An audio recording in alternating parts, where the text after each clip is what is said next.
The bridge of the Terran support vessel Grit was quiet, except for the low hum of life support. Captain Li Min leaned on the command rail, his eyes fixed on the main viewer. It showed the battle, but he was only a spectator. Outside, the universe was on fire.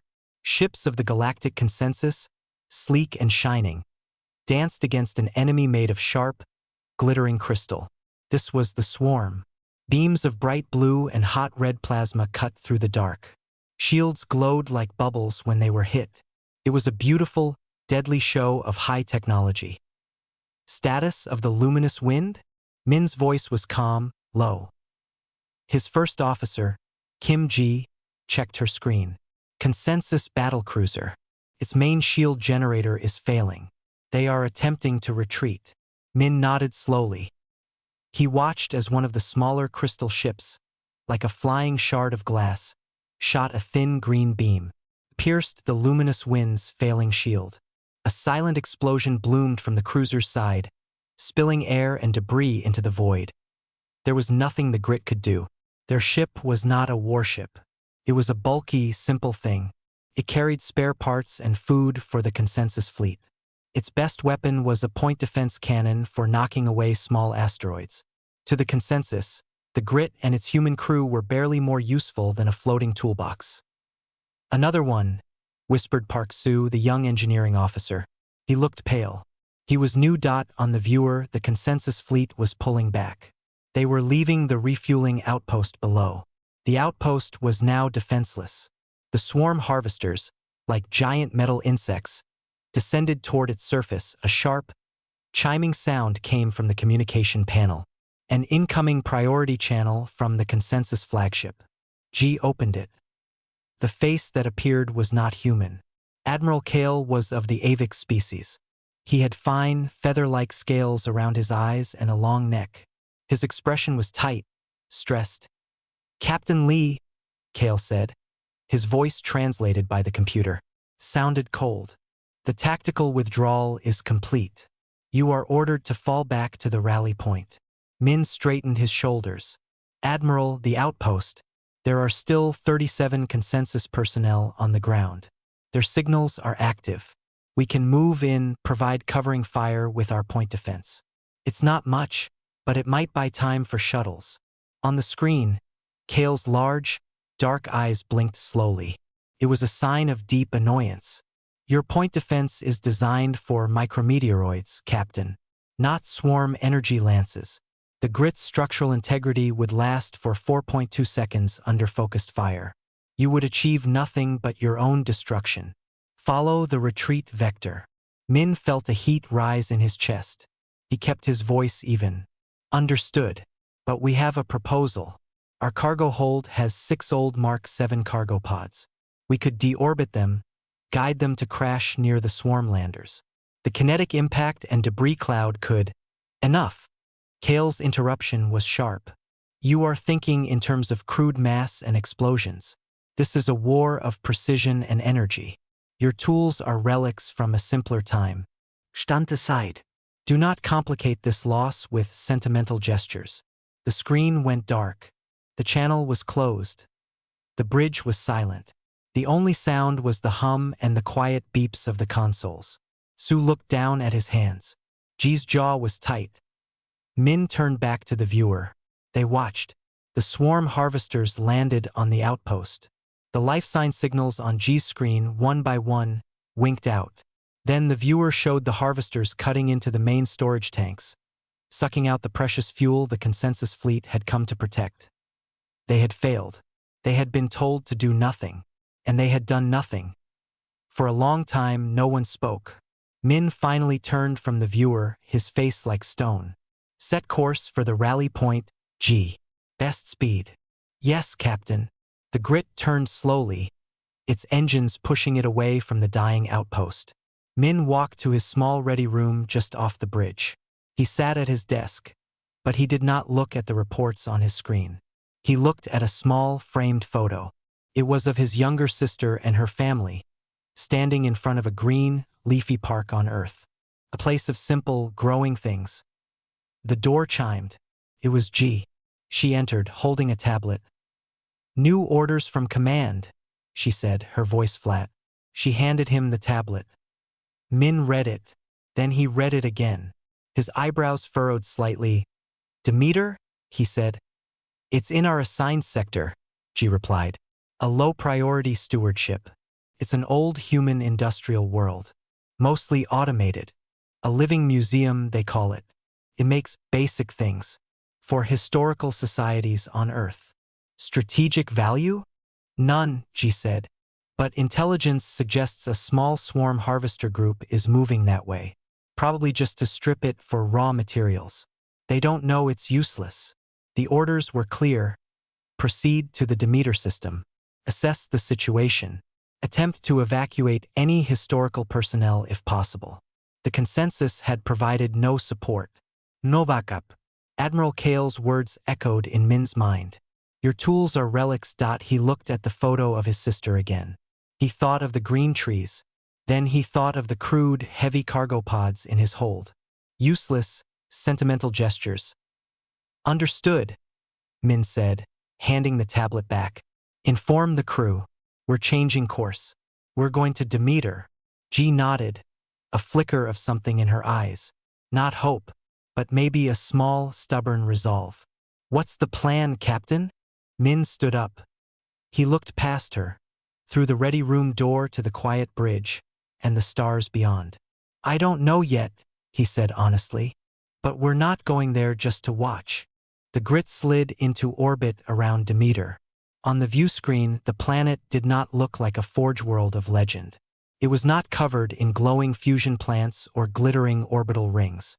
It was a dull gray-brown, streaked with white clouds. Scattered across the continents were large, blocky patches of gray cities, but not like the shining spires of consensus worlds. These were low and wide. Thin plumes of white steam rose from them. No energy signatures beyond basic geothermal and old fission plants. Kim Ji reported from her station. Atmosphere is nitrogen-oxygen, breathable, but with elevated particulates. Pre-industrial levels of pollution, by our standards. Captain Lee Min watched the planet turn below. A living museum. A place frozen in the early steps of human industry. He felt a strange tightness in his chest. It looked like home. Not the clean, sanitized Earth of today, but the Earth from old stories.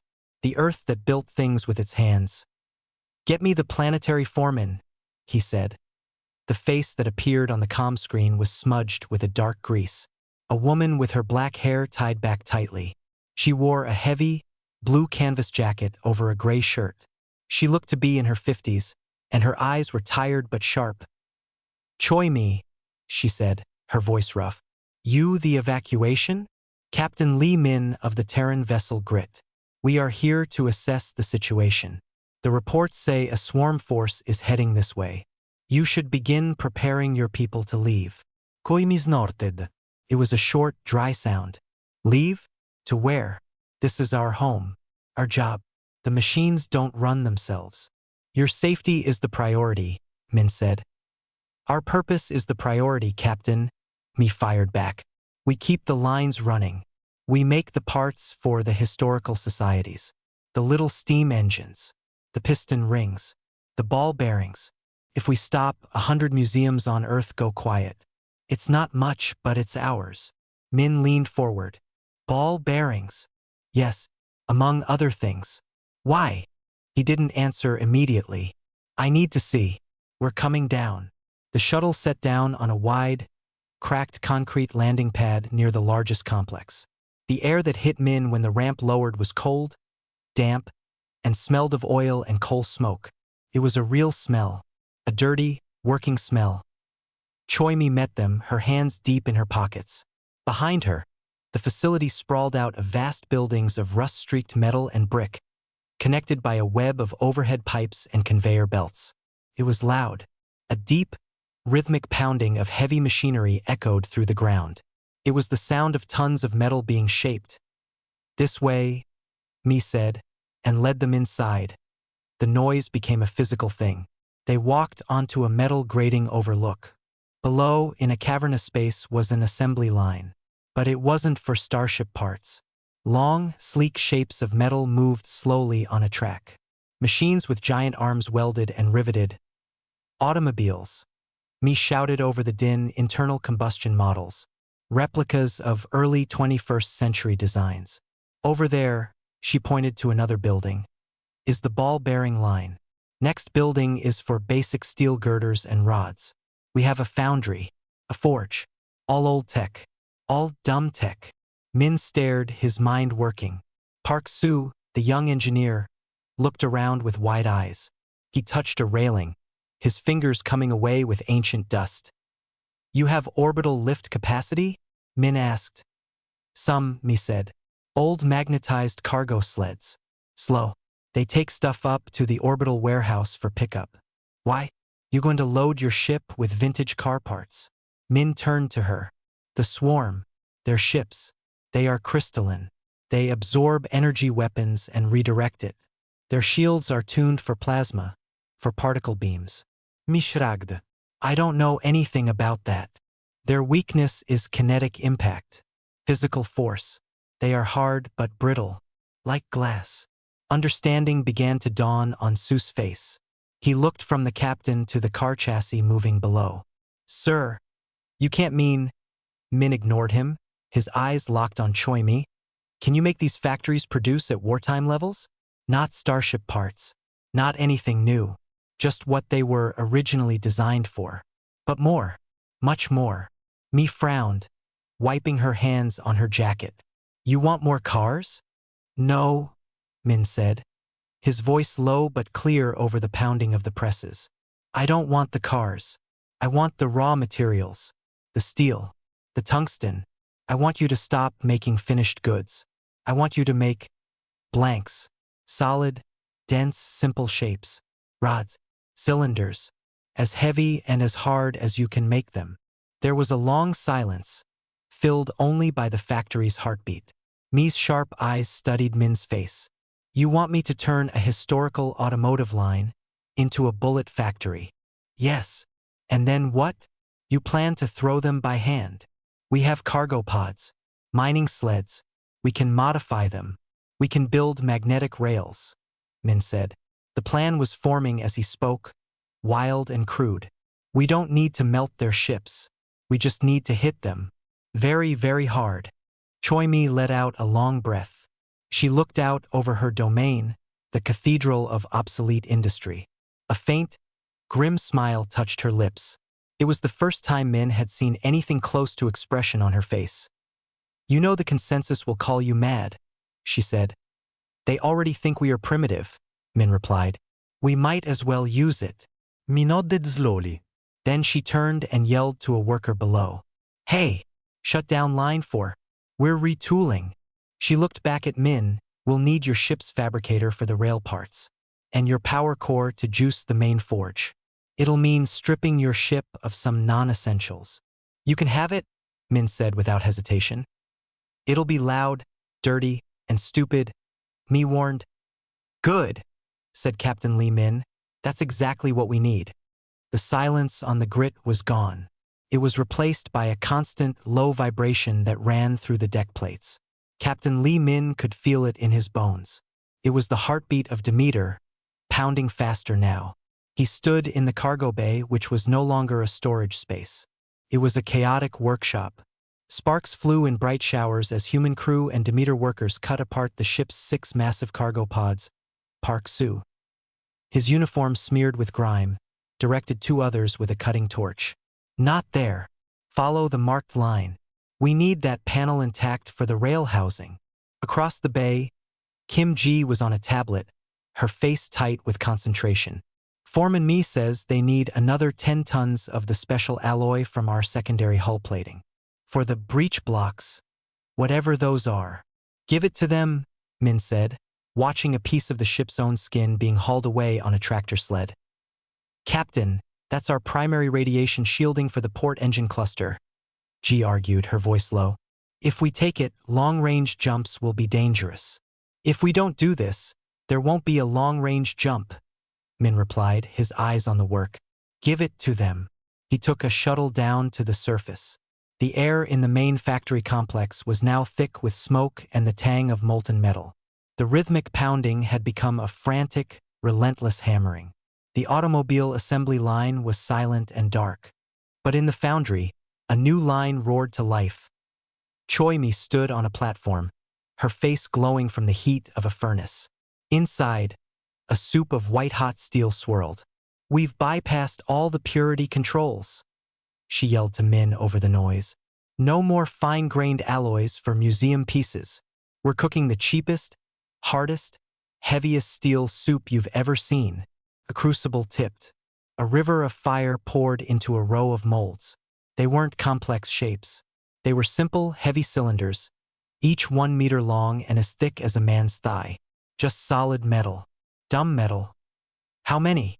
Min asked. "As many as you can carry," Mi shouted back. "The old bearing line is making the tungsten carbide tips for the front. Makes them harder. They'll punch through anything." On the orbital warehouse level, Min found Yoon-jun, his best pilot. Jun was not in his flight suit. He was in a heavy work coverall, floating next to an old cargo tug. The tug was an ugly, boxy thing designed to move containers. Now, its front was being fitted with a long, crude barrel made from the grit stripped-down cargo pod frames. "It's insane, Captain," Jun said, but he was grinning. He patted the rough metal of the barrel. "The power coupling is from a mining laser regulator.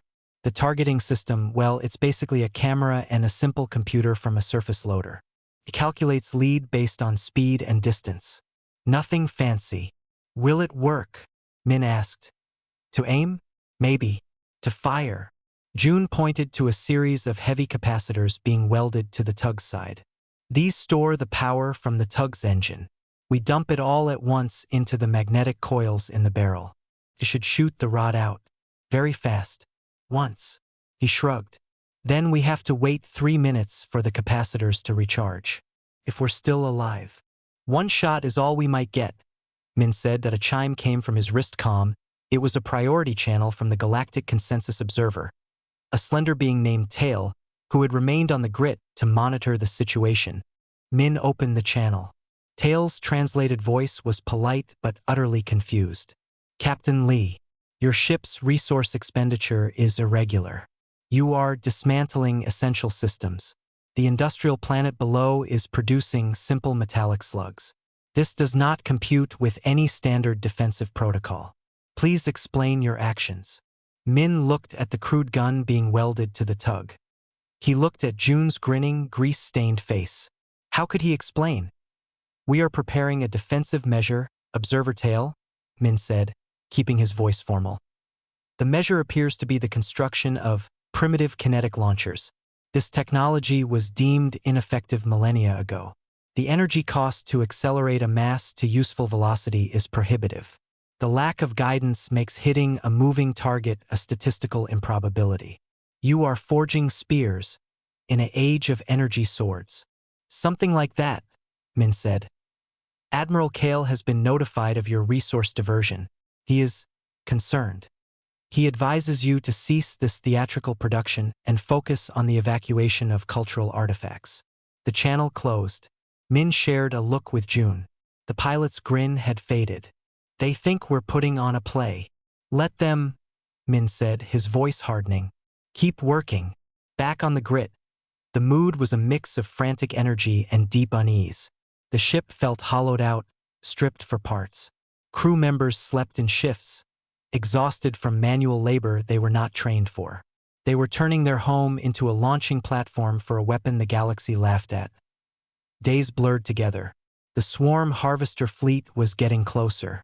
Min spent most of his time in the main factory, watching the piles of dull, gray metal rods grow into a small mountain.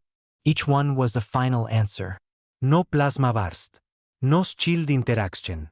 Just momentum and mass. The night before the projected swarm arrival, Min found Choi Mi in her small office. It was cluttered with paper blueprints and old-style computer screens.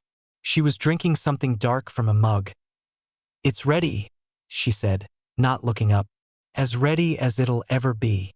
We've got 48 launchers fitted to tugs and pods. We've got over 10,000 rods. Hardened steel, tungsten core. The dumbest bullets in history." Min nodded. "Your people. They should take shelter in the deep mines." Me finally looked at him. Her eyes were red from smoke and lack of sleep. My people are welders, machinists, and furnace operators. They've spent the last week building a giant slingshot. You think they're going to hide now? They'll be in the auxiliary control rooms. They want to see if it works. She took a sip from her mug. Do you think it will work? Min thought about the flawless swarm ships. He thought about Admiral Kale's disdain. He thought about the simple, terrifying physics of a heavy object moving at a fraction of light speed. The principle is sound, he said quietly. Whether we can aim it, that's another question. Me put her mug down. Well, it's been a long time since this planet made anything that mattered. It'd be nice to be useful again, even if it's stupid. She offered a tired, real smile. Go get some rest, Captain. Tomorrow we throw rocks. The silence was back. It was the deep, cold silence of space, waiting to be shattered. Captain Lee Min stood on the bridge of the Grit, but his ship was no longer the command center. It was just another weapon, its front bay doors open to reveal a long, ugly rail launcher where cargo pods used to be. Around them, hanging in the dark like bricks, were the retrofitted tugs and pods of Anvil Squadron. Yoon-jun was out there in the lead tug. Min could see his life sign marker, a steady green, on the screen. Swarm Harvester Fleet has entered the outer marker, Kim Ji said, her voice calm but tight. 3 capital-sized harvesters, 12 smaller cutter ships. Profile matches the group that hit the outpost. On the view screen, the enemy appeared. They were beautiful in a sharp, terrifying way. The large harvesters looked like glittering snowflakes grown to the size of mountains, spinning slowly. The smaller cutters darted around them like sharpened crystal shards. They moved with a silent, elegant purpose. They're moving into approach pattern for Demeter, Park Soo reported from the sensor station. No scanning pulses directed at us. I don't think they see us as a threat. Min's mouth was dry. All units, this is Captain Lee. Remember the plan. Wait for the swarm to enter the engagement box. Fire on my mark. Target the central harvesters. Ignore the small ones. His order sounded absurd even to him. Ignore the enemy ships shooting at you. A new window flashed on the screen. It was Admiral Kale. The AVIX commander's feathers were smooth, his expression one of cold disappointment. Captain Lee, the consensus fleet is engaged in the Corellian belt. We cannot divert forces. Your sensor feed is being monitored. I strongly advise you to cease this display and retreat. Save your crew. Min looked at the Admiral's face. He thought of the outpost, the dying signals. Thank you for the advice, Admiral, but we will stand. Kale's large eyes blinked once, slowly. The screen went dark. He was going to watch them die. Swarm is entering the zone, G whispered. The crystal ships moved closer, unaware. They began to orient themselves toward the planet below, their undersides glowing with a soft green energy, the harvesting beam. Anvil Squadron, power up capacitors, Min said on his tactical screen. 48 icons flickered from gray to yellow. The tugs and pods were charging their makeshift guns, sucking power from their own engines. It was all or nothing. One shot each. Targets locked. June's voice came over the comm, crackling with static. Such as it is. The computer is guessing. Steady, Min said. His heart hammered against his ribs. Below, on Demeter, Choi Mi and her people were watching from bunkers. The entire Galactic Consensus Observer Network was probably tuned in a grotesque curiosity. Watch the primitive humans try to fight. The lead harvester was now perfectly positioned, its crystalline belly exposed. Fire. Min said the word softly, but it unleashed chaos. Space itself seemed to recoil. There was no brilliant lance of light, no roaring beam of plasma. Instead, from the ugly, boxy human vessels, there came only a brief, violent flash of blue-white electricity arcing along the crude rails. Then, nothing visible. But the effect was immediate. The lead swarm harvester simply came apart. A section of its glittering hull, the size of a house, vanished in a silent cloud of crystalline powder. A microsecond later, The opposite side of the ship bulged outward and erupted as the dense steel rod, traveling at a brutal fraction of light speed, punched straight through and kept going. The harvester stopped spinning. A web of cracks flashed across its structure, glowing with internal energy leaks. Then, like glass hit by a hammer, it shattered into a million glittering fragments. The bridge of the Grit was dead silent on the view screen. The other swarm ships froze. Their elegant movements stuttered. They had no protocol for this. An enemy that didn't fire energy? An attack that didn't register on their shield sensors? Second volley. Ready?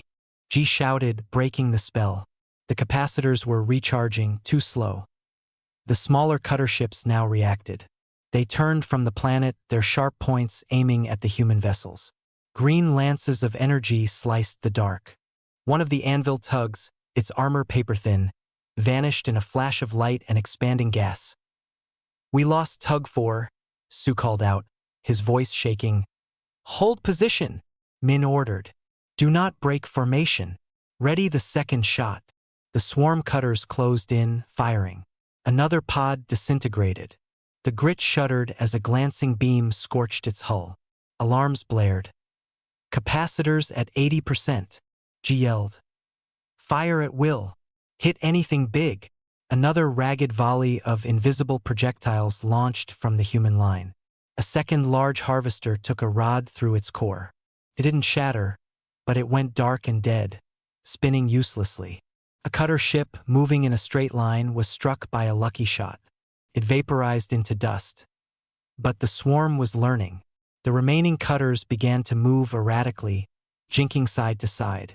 The human targeting computers, simple and dumb, couldn't keep up. Shots went wide, missing by kilometers. "They're evading. Our hit rate is plummeting," Sue said, despair in his voice. A massive green beam lanced out from the final harvester. It wasn't aimed at them. It was aimed at Demeter, at the main factory complex. A parting shot of pure destruction. "No," Min breathed. But then, from below the planet's horizon, a single last cargo pod rose. It was late to the fight, its capacitor charge slow. It was piloted by a young woman from the factories who had volunteered. She didn't aim for the harvester. She aimed for the glowing green beam itself. She fired. The tungsten steel rod slammed into the concentrated energy stream. It didn't stop it, but it disrupted it like a stone thrown into a laser beam. The energy scattered, defocused, hitting the planet's surface as a wash of heat instead of a cutting lance. The factory's roof melted, but the structure held. The harvester, now completely focused on this new threat, turned. It glowed, preparing a final, point-blank blast to obliterate the lone pod it never fired. Yoon Jun's tug, capacitors finally full, had drifted silently closer.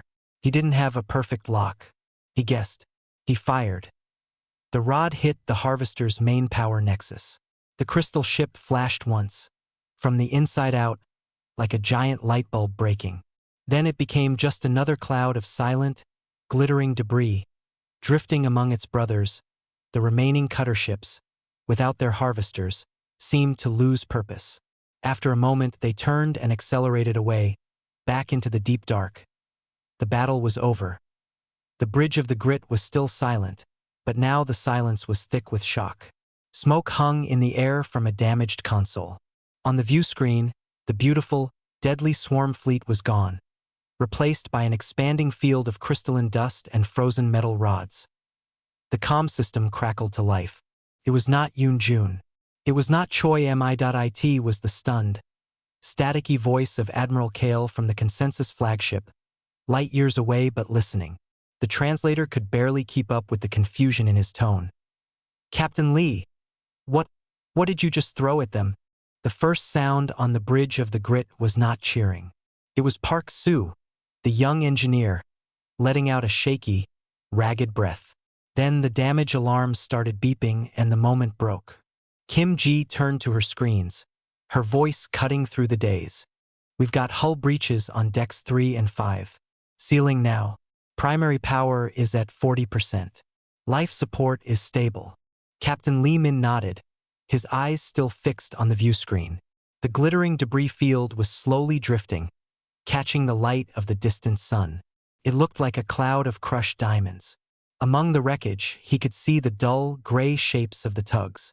Some were moving, some were not. Anvil Squadron, report, he said. His voice rough. One by one. Status lights flickered on his screen. Green, yellow, red. Yoon Jun's voice came through, tired but alive. Tug 1 operational. Capacitors fried. But we're here. Other voices followed. Some were factory workers, their tones full of disbelief. Pod 7, we're okay, I think. Then, a long silence for one call sign. Tug 4, please respond. Nothing. Tug 4, respond. Only static. Sue brought up the final telemetry. A direct hit from a swarm energy lance. No ejection signal. No survivors. 6 crew. 2 were from the grit. 4 were volunteers from Demeter's factories. The weight of it settled on Min's shoulders. It felt heavy and cold. Send recovery shuttles for the drifting pods, he ordered quietly. And mark the coordinates of Tug 4's last position. For the record. Down on Demeter there was no cheering either. The main factory complex had a giant, molten scar across its roof where the scattered beam had hit. Steam and smoke poured into the cold air. But the structure stood. Inside the dusty auxiliary control room, Choi-mi watched the sensor feeds with her people. They saw the swarm turn and flee. They saw they had won. A young woman, the one who had operated the comms, started to cry silently. A man put a heavy hand on her shoulder. Mi just leaned back in her chair. The grease and exhaustion etched deep into her face. They had done it. They had thrown rocks and won. She felt no triumph. Only a deep, hollow tiredness, and a grief for the people on Tug 4 she had personally helped weld together. Hours later, the shuttle bay of the Grit was a makeshift medical and gathering point. Crew and factory workers mingled, bandaged and sooty, drinking hot broth from cups. The mood was quiet, somber. They had faced death and it had passed by, but it had taken friends with it. Min walked among them. He stopped by a group of Demeter workers. They looked up at him, their expressions unreadable. Your people fought bravely, he said. We couldn't have done it without you. One of them, an older man with burn marks on his arms, nodded slowly. It was our home, he said simply. Did I in his ready room? Min finally sat. He was about to start the casualty report when the comm chimed. It was Admiral Kale. The AVIX commander's face was different now. The cold disdain was gone, replaced by a strained, urgent confusion. Captain Lee, the tactical data from the engagement has been analyzed. Kale seemed to struggle for words. The swarm harvesters were destroyed by unguided kinetic projectiles. The energy signature of your launchers is negligible. The projectiles themselves are inert. This defies standard military doctrine. It works, Min said flatly. It is disruptively efficient, Kale admitted, the words seeming to pain him. The Consensus War Council has issued new orders. You are to immediately share all schematics and production protocols for this weapon system. Your Grit is to be the template for a new class of vessel. This technology must be integrated into the fleet at once. Min stared at the alien face on the screen. He thought of the stripped hull of his ship. He thought of the simple rods piling up in the factory. He thought of the broken remains of Tug 4. There are no schematics to protect, Admiral, Min said, his voice tired. The launcher is made from mining equipment and cargo pod frames. The ammunition is hardened steel with a tungsten tip. The targeting system is a commercial-grade camera. The technology, he paused, looking for the word. The principle is just physics, a very fast, very heavy rock. The Forge was a people who never forgot how to make simple things. Kale was silent for a long moment. The idea that there was no secret, no advanced tech to confiscate or study, seemed to baffle him. You are ordered to transmit all data regardless, and to prepare for a consensus inspection team. The channel closed. Min put his head in his hands. They wanted the wrench, but they didn't understand the hand that swung it. The door slid open. Kim Ji entered, holding a small, grease-stained object. It was a heavy wrench from the Demeter forges. She placed it on his desk with a soft clunk. I found it in the shuttle bay. One of the workers left it, she said. I thought you should have it. Min looked at the wrench. It was simple, solid, designed for one job, to turn bolts. It was the perfect symbol of everything they had just done. Not elegant, not advanced, just brutally effective. The Admiral wants our new weapon, Ji said. It's not a weapon, Ji, Min replied, picking up the wrench. It was heavy in his hand. It's a tool. They saw a galaxy of laser scalpels and forgot that sometimes you just need a hammer. Later, he had to write the letters. To the families of his 2 crew members lost on Tug 4. He stared at the blank screen. How did you explain it? How did you say their son, their daughter, died in a converted cargo tug? Firing a lump of metal made in a museum, he began to type, his fingers slow. They were defending a world everyone else had forgotten. He stopped, deleted it. He started again. They were brave. That wasn't right either. He put his hands down. He looked at the wrench on his desk, then out the viewport at the quiet, wounded planet below. The words wouldn't come. The victory felt like ash. They had proven something to the galaxy, but the cost was written in the silence of a lost ship and the empty chairs in a factory cafeteria. The real devastation, he realized, wasn't just to the swarm. It was here, in this room, in the weight of a simple tool and the words he couldn't find. The consensus inspection team arrived in a ship that looked like a shard of polished silver. It landed neatly, far from the melted factory roof. Admiral Kale emerged, his feathers preened smooth, followed by a group of officials and scientists from different species. They wore sleek environmental suits, even though the air was breathable. They looked at the soot-stained concrete, the rusting pipes, with a kind of polite disgust. Captain Li Min and Choi Mi met them. Mi wore her same grease-stained jacket. She had not changed it. Min stood beside her in his patched and scorched uniform. This is the primary production facility? One of the scientists, a being with 4 delicate arms, asked. His voice was full of disbelief as he looked at the roaring foundry. It is, Mi said, her voice flat. You smelt raw or in the open? In a furnace, yes. The tour was a quiet disaster. The consensus team took scans of everything. They scanned the simple steel rods, now being called KIPs, kinetic impact projectiles, by their tactical division. They scanned the crude magnetic rails, their simple circuitry laid bare. They scanned the old cargo tugs, still smelling of burnt wiring and fear. The scientists murmured to each other in their own languages. The translations that filtered through Min's comm were words like archaic, thermodynamically wasteful, brute force. Kale finally stopped in the middle of the main factory floor, the pounding of a press making the ground shake. He turned to Min. The principle is elementary, but the application required significant recalibration of thought. The consensus fleet will adopt this platform. It wasn't praise. It was a statement of fact. A new tool had been added to the shed. What about Demeter? Mi asked, cutting in. Her voice was louder than the machinery. This is a historical preserve. We tore up the lines to make your bullets. What happens to us now? Kale looked at her as if noticing a talking machine. Your planet's strategic value has been reclassified.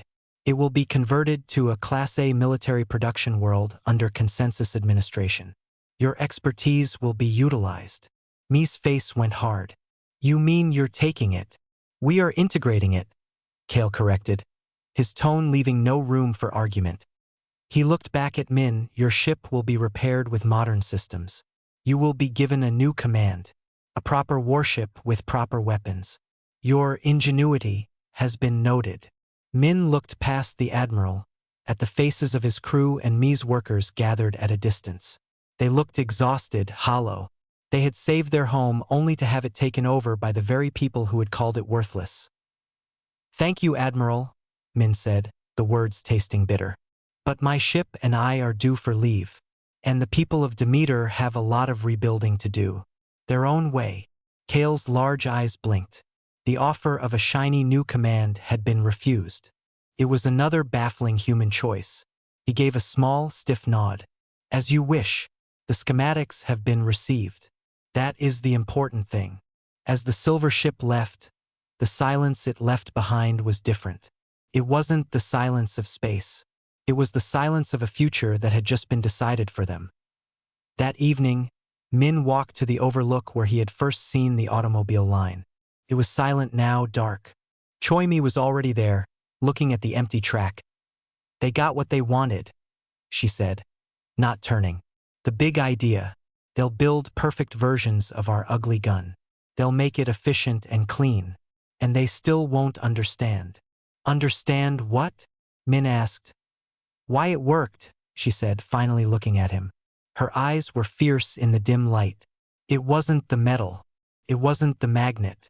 It was the choice. We chose to use the simplest, dumbest thing we had. They would never choose that. They can't. They're whole. Everything is about being better, smarter, shinier. A dumb tool is a failure to them. She kicked a loose bolt, sending it clattering into the darkness. They'll never get it. And that's the real devastation. Min knew she was right. The swarm fleet was wreckage. But the consensus's pride, their whole philosophy of progress, had been cracked just as badly. And cracks were hard to fix. The next day, Min stood in the shuttle bay of the Grit. His crew was aboard, the ship patched up enough to fly. The Demeter workers had come to say goodbye. There were quiet handshakes, nods. No big speeches. Yoon-jun, heading to his patched-up tug for the flight home, shook Min's hand. What do we do now, Captain? We go home, Min said. We remember. Before he boarded, Choi-mi walked up. She held something in her hand. It was a small, perfectly formed steel ball bearing, shiny and smooth. The last thing made on the old line before they retooled for war. A souvenir, she said, pressing it into his hand. It was cool and heavy. So you don't forget what we make when we're not making bullets. Min closed his fingers around it. Thank you. He turned and walked up the ramp. The hatch closed behind him, sealing out the cold, smelly air of Demeter. On the bridge, Kim Ji had the course for Earth laid in. Ready when you are, Captain. Min sat in his command chair. It was scarred from the fight. He looked at the view screen at the wounded but stubborn planet below. He thought of the letter he still hadn't finished. He thought of the shiny ball bearing in his pocket. He thought of the wrench on his desk. They had shown the galaxy the power of a simple idea. But the victory lived in the weight of the things they carried, and the empty spaces left behind. Take us home, G, he said. The engines fired, pushing them away from the forge world. Behind them, Demeter slowly turned. A gray-brown globe streaked with white clouds and the slow, rising smoke of a people beginning to rebuild, on their own terms, with the tools they knew best.